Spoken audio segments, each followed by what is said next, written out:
Quoi que vous fassiez pour le personnage, ce sera toujours mieux que Johnny Depp. Bon, l'épisode d'aujourd'hui va se centrer sur le chapelier fou. Sachant que il garde un peu le suspense. Au début, c'est un type qui s'appelle Jefferson, qui vit dans une chaumière avec sa fille, en un temps assez pauvre. Apparemment, il a quitté un espèce de job dangereux qu'il faisait pour la reine avant, parce que ça a coûté la vie de sa femme.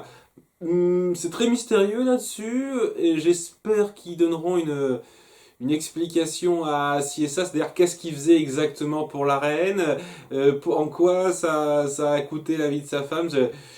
Je trouve ça pas super clair par rapport à ce qu'il fait, pourquoi, ci ou ça, honnêtement. Donc j'espère qu'il y aura un épisode pour expliquer ça, parce que honnêtement, dans cet épisode, je suis vraiment pas sûr que que ce soit prévu pour être un personnage qui va revenir. Donc on verra bien. Donc oui, le type vit seul avec sa fille dans la pauvreté. Regina vient lui faire une offre. Au début, il la refuse complètement. Mais bon, il finit par se rendre compte qu'il a envie d'offrir plus de choses à sa fille, en étant légèrement manipulé par Regina, qui s'est transformée en vieille peau dans cet épisode, le temps d'une scène. Ok. Ouais, ça c'était un peu de petite référence là-dessus, c'était plutôt sympathique. Donc ça le pousse à accepter l'offre de Regina, et ce qu'elle veut, c'est retrouver quelque chose au pays des merveilles. Il s'avère que le seul truc dont Jefferson est capable apparemment, c'est d'avoir un chapeau magique et qui peut l'amener au pays des merveilles en le faisant tournoyer. C'est un peu particulier, donc c'est pas tout à fait fidèle au conte original, hein, mais ok, pourquoi pas. Donc ils vont dans le pays des merveilles. Ils précisent bien au début la règle, le nombre de personnes qui entrent, c'est exactement le même nombre de personnes qui doivent en sortir. Important ça. Donc ils s'y rendent, ils affrontent pas mal de petits dangers, les soldats de la Reine de Cœur qui ne sont pas des cartes. Un peu dommage. J'imagine que ça aurait été un peu coûteux en image de synthèse, ça. Ils finissent par prendre l'objet que Regina voulait, par se débarrasser des gardes, du petit labyrinthe, etc. qu'il y avait avec. Et l'objet en question s'avère être le père de Regina, que la Reine de Cœur avait capturé pour avoir une emprise sur elle. Voyez le conflit, hein, étant donné qu'ils ne sont trois maintenant, et qu'il n'y en a que deux qui peuvent sortir, évidemment, c'est Jefferson qui reste. La Reine de Cœur lui fait cracher le morceau et le force un petit peu à refaire un nouveau chapeau qui lui permettrait de sortir de là, malgré le fait qu'il ne sache pas comment imprégner la magie dedans.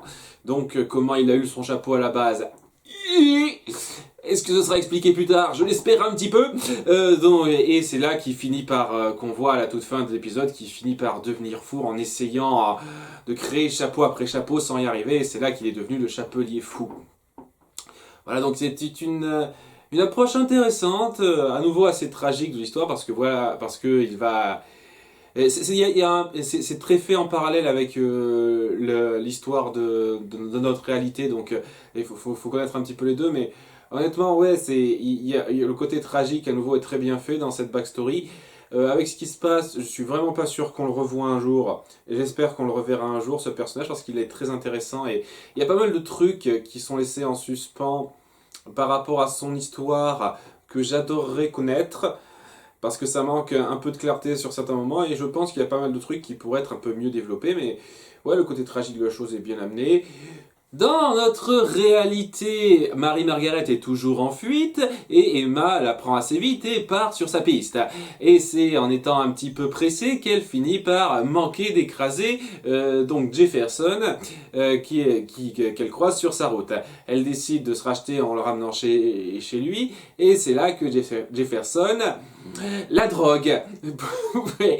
Et oui, donc il lui fait boire un café, ou un thé plutôt, un thé, et qui était donc avec des somnifères, et il la garde enfermée chez lui, et on découvre aussi que il a capturé Marie-Margaret ce faisant. Donc voilà, il tient Marie-Margaret chez lui, etc., etc., et il veut forcer Emma à créer un chapeau magique qui puisse le ramener dans son monde. Parce que, et c'est à nouveau un des mystères du personnage, il sait. Il sait clairement qu'il avait une vie ailleurs. Il se souvient clairement de sa fille Grace. Et on voit qu'il a un télescope pour un petit peu zioter tout ce qui se passe dans les alentours de la ville. Et il est braqué sur sa fille qui a un nouveau nom et de nouveaux parents dans cette réalité. Et ben, pour lui, c'est une certaine torture. Il a envie de retrouver le chapeau du passé pour repartir. Et donc voilà, c'est à nouveau il y a un côté très très tragique dans le personnage et la folie, et la folie qui transparaît est tout à fait compréhensible et vraiment, honnêtement, alors, on a de la peine pour lui, malgré le fait que ce soit un peu un psychopathe. C'est très bien fichu à ce niveau-là. Donc oui, Emma, elle essaye d'entrer dans son jeu, on le voit tout de suite qu'elle y croit pas du tout.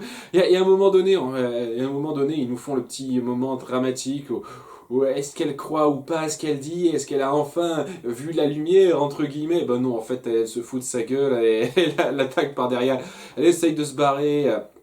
Et s'ensuit un petit combat entre elle, Marie-Margaret, et le chapelier fou, Jefferson. Marie-Margaret, qui se retrouve des instincts de combattante, comme dans le monde des contes de fées, l'envoie par la fenêtre, et il disparaît. Voilà, donc, sachant que au moment où il est envoyé par la fenêtre, il porte le chapeau qu'elle a fait. Donc très vite, il faut être vachement doué pour créer un chapeau, pour coudre un chapeau en quelques heures, surtout quand on n'est pas spécialiste. Hein. La fortiche, là, Emma, est-ce que ça sera expliqué dans son passé, ça? Ouais, j'ai pris des cours de couture quand j'étais en prison, je sais parfaitement faire un chapeau, il n'y a pas de problème. Donc ouais, étant donné qu'il a porté le chapeau qu'elle a confectionné, on est en droit de penser que avec ce qu'elle a fait, il est peut-être reparti dans son monde. Seulement, voilà, s'il est le seul à être reparti dans son monde, est-ce que ça veut dire que personne d'autre ne sera là à part lui? Ou bien est-ce qu'il est reparti dans le pays imaginaire, donc là où il était où il était normalement, avant d'être envoyé dans notre monde normal, et donc ça rajoutera à nouveau davantage à sa folie et à la tragédie du personnage, puisqu'il ne peut plus, puisqu'il ne peut pas rejoindre sa réalité dans le monde des contes de fées. Alors, on a trois réalités maintenant qui se chevauchent. Le pays imaginaire qui est une réalité parallèle de la réalité parallèle de notre réalité à nous. Tout ce truc autour du personnage, ça donne vraiment envie d'en voir plus. Ça laisse énormément de zones d'ombre, de choses pas parfaitement expliquées, qui demandent à être davantage expliquées. Et c'est pour ça que j'espère vraiment qu'on va en voir plus sur lui, parce que honnêtement, très bon acteur comme d'habitude, histoire très intéressante. J'espère vraiment qu'il y aura une continuation là-dessus. J'espère très sincèrement que c'est pas juste un perso flash d'un épisode, comme le personnage de Nova, comme j'ai lu dans les commentaires. Et ouais, la fée qui était amoureuse de Grincheux, on ne la reverra pas du tout de la série, en tout cas jusqu'à la saison 6. Voilà, c'est très sympa. C'est pas plus mal que vous m'ayez prévenu, parce que ça m'évite de me faire de faux espoirs. Je trouve ça très très dommageable. C'est surtout pour le côté bon, là je fais une petite parenthèse, parce que ça n'a plus rien à voir avec l'épisode, mais le côté début de romance qu'il pouvait y avoir entre eux dans notre réalité, qui au final ira nulle part puisqu'elle réapparaîtra plus. Dommage aussi parce que j'adorais l'actrice, mais bon, voilà, qu'est-ce que vous voulez. Oui, on sent clairement en plus dans l'épisode 14 qu'il voulait pas faire ça comme une espèce d'épisode flash où on reverrait plus jamais ce personnage. On sentait quand même qu'il mettait pas mal de choses en place qui demandaient un petit peu d'être développées plus. Là, je suis un peu dubitatif. J'ai le sentiment que ça se veut peut-être légèrement être une porte de sortie, comme quoi, ouais, peut-être qu'on pourra pas réutiliser ce personnage, donc on peut peut-être ça peut peut-être aller limite en tant qu'épisode indépendant où on le reverra plus jamais. Mais honnêtement, il y a tellement de trucs en suspens autour de lui qui honnêtement mériteraient d'avoir des réponses que j'espère vraiment qu'on reverra le Chapelier Fou. Sincèrement, très sincèrement.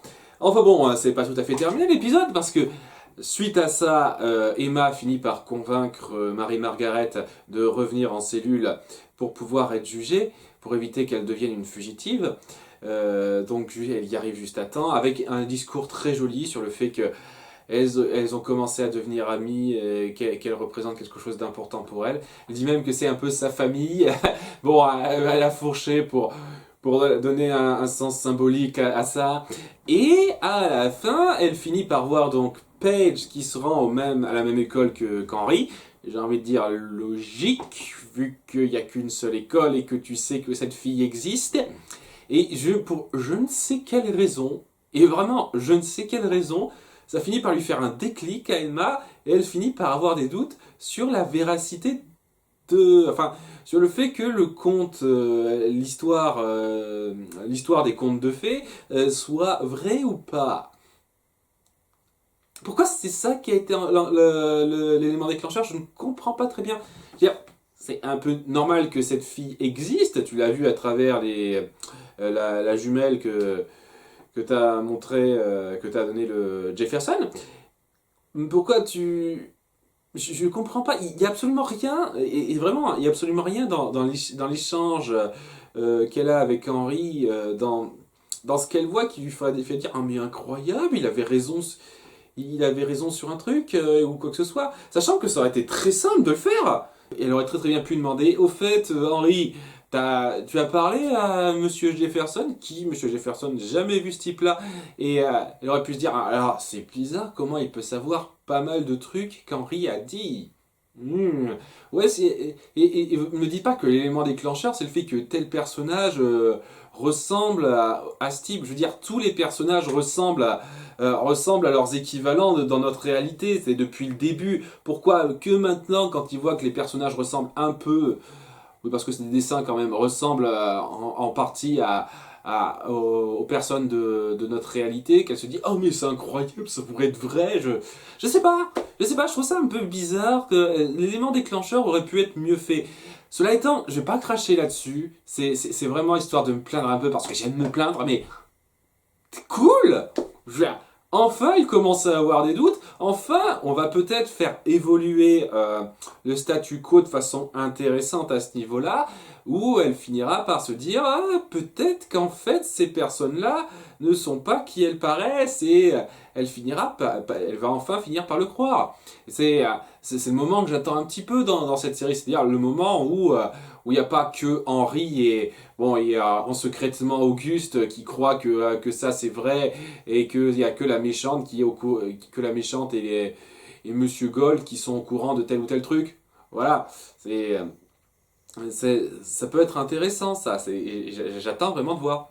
On apprend aussi que le coup de la clé sous l'oreiller de Marie-Margaret pour la faire sortir, eh ben c'était pas seulement Regina qui l'avait prévu, mais c'était un coup monté avec Monsieur Gold. Donc ils se sont associés pour ça, donc pour la faire tomber, autrement dit c'est mal barré pour elle, pour son procès. Et je sais pas trop, j'espère qu'ils vont donner une bonne raison à pourquoi Rumpelstiltskin veut s'associer avec Regina sur ce coup-là. Parce que pour l'instant, je vois pas pourquoi il le ferait, mais je suis confiant, on va dire, qu'ils vont trouver une bonne raison pour ça. Et je le redis sincèrement, j'espère qu'on reverra le personnage du Chapelier Fou. Et pas seulement parce que j'ai apprécié le personnage et l'acteur qui l'a interprété, mais surtout parce que je trouve qu'il y a beaucoup trop de zones d'ombre autour de lui tout de suite. Par rapport à ce qu'il sait dans notre réalité, ce qu'il faisait avant dans la réalité des contes de fées et plein d'autres petits trucs, il y a pas mal de choses qui méritent d'être explorées davantage, mieux expliquées. Parce que et si ça se faisait pas, si on le revoyait plus, ça me laisserait un petit arrière-goût de frustration là, parce que vraiment, il mérite. C'est un personnage, après tout ce qu'ils ont mis en place, qui mérite d'être davantage exploré. Et j'espère que ce sera le cas. En tout cas, bon, c'était un bon épisode, à nouveau, une fois de plus. À bientôt pour l'épisode suivant. Ciao!